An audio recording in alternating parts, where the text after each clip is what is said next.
தென் தமிழீழம் மட்டக்களப்பு மாவட்டத்தில் தேசத்துரோகி ராசிக்கு மீதான கரும்புலி தாக்குதலில் வீரச்சாவை தழுவிக்கொண்டான் கரும்புலி மேஜர் அரசப்பன். மட்டக்களப்பு மாவட்டத்தில் விடுதலை புலிகளுக்கு எதிராக ஒவ்வொரு காலகட்டத்திலும் ஒவ்வொரு ஒட்டுக்குழுக்களை சிங்கள அரசாங்கம் கையாண்டு வந்தது.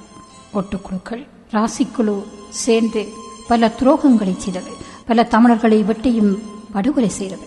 சிங்கள அரசின் துணைப்படை தளபதியாக இருந்த ராசிக்கு பதவியர் பெற்று தனியான ஒட்டுக்குழு ஒன்றை நிறுவி மட்டக்களப்பு மாவட்டம், அவ்வாறை மாவட்டம் எல்லாம் தமிழ் மக்களுக்கு எதிரான காட்டிக் கொடுப்பு துரோகம் என்பனவற்றை தொடர்ந்து அரங்கேற்றி வந்தார். இந்த ராசிக்கு என்பவனால் பல புத்திஜீவிகள், அப்பாவி மக்கள் படுகொலை செய்யப்பட்டார்கள். இவனை தீர்த்து கட்டுவது அன்றி வேறு வழியில் என சிந்தித்த விடுதலை புலிகள் தற்கொலை போராளியொருவரை பயன்படுத்த தீர்மானித்தது. அதற்காக பல போராளிகள் முன்வந்த போதும் கல்குடா தொகுதியிலிருந்து பற்றோடு செயற்பட்ட உறுதிமிக்க தமிழ் கிராமங்களில் ஒன்றான சந்திவெளி கிராமத்து வீரன் அரசப்பன் தான் தெரிவாகினான். ஆம், 1999 ஆண்டு மே மாதம் 27 அந்த கொடூரன் ராசிக் என்பவன் மீது கரும்புலி பாய்ந்து அந்த ராசிக் என்ற அரக்கனுக்கு மரண தண்டனை கொடுத்தது. மட்டக்களப்பு திருமலை வீதியிலே உந்துருளி பழுதுபார்க்கும் நிறுவனம் ஒன்றில் தனது உந்துருளியை திருத்துவதற்காக ராசிக் என்பவன் அந்த இடத்துக்கு வந்தபோது சற்றும் எவரும் எதிர்பார்க்காத விதத்தில் மேஜர் அரசப்பன் திடீரென ராசிக் மீது பாய்ந்து தனது வெடிகுண்டை வெடிக்க வைக்கிறார்.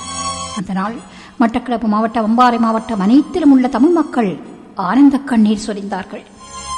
ஏனென்றால் ராசிக் என்ற அந்த கொடூர கொலையாளனால் துன்பப்பட்ட, பாதிக்கப்பட்ட மக்கள் 1000க்கும் மேற்பட்டவர்கள் ஏங்கி தவித்து வாழ்ந்த காலம் அது. ஒரு கரும்புலியே இந்த ராசிக் என்ற அரக்கனுக்கு எதிராக பாவிக்கப்பட வேண்டிய தேவை அந்த காலத்தில் பாதிக்கப்பட்ட மக்களுக்கு மட்டுமே விளங்கும் உண்மை. மேஜர் அரசப்பன் தன்னை இந்த தமிழகத்தின் மிகப்பெரிய துரோகியை இந்த மண்ணில் வீழ்த்தினான். அவன் தியாகம் இந்த மண்ணில் பெண் போகாது. இந்த நாளில் மேஜர் அரசப்பன் போன்ற பல கரும்புலிகளின் தியாகம் வீண் போகாது என்பதை தமிழர்கள் மனதில் இருந்து அகற்ற முடியாது என்பது உண்மை.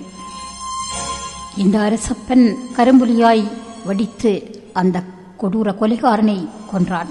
ஆனால் அந்த ராசிக் என்ற கொலைகாரனோடு கூட்டு சேர்ந்தவர்கள் இன்றும் வாழ்ந்து கொண்டிருக்கின்றார்கள் தமிழ் மக்கள் மத்தியில்.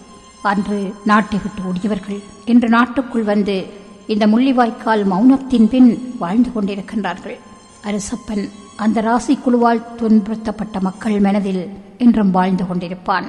அவனது தியாகம் என்றும் வீண் போகாது. கரும்புலி மேஜர் அரசப்பனின் மாபெரும் மகுடம் கேட்டோம்.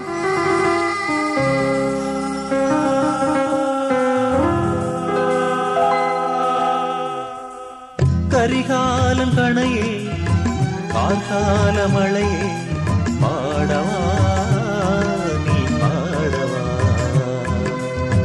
வாவியின் நீரூற்றே, வாகரையூர் காற்றே, ஓடிவா நீ ஓடிவா. உலர்வின் இசையே அரசப்பன், புயலின் விசையே அரசப்பன். உலர்வின் இசையே அரசப்பன், புயலின் விசையே அரசப்பன். கரிகாலம் கணையே, கார்கால மழையே,